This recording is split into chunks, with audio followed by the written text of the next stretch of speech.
صليت حتى زادت الشموع، ركعت حتى ملني الركوع، سألت عن محمد فيك وعن يسوع. يا قدس يا مدينة تفوح الأنبياء، يا أقصر الدروب بين الأرض والسماء.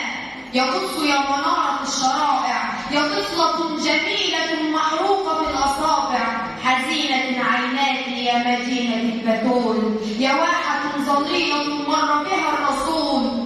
حزينة حجارة الشوارع، حزينة مآذن الجوامع. يا قدس يا جميلة تلتف بالسواد، من يقرأ الأجراس في كنيسة القيامة.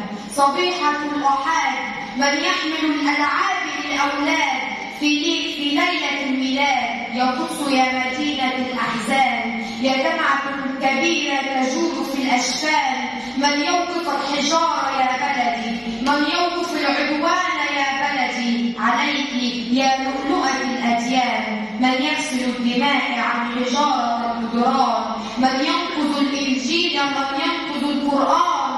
من ينقذ المسيح ممن قتل المسيح، من ينقذ الإنسان. يا قدس يا مدينتي، يا قدس يا حبيبتي.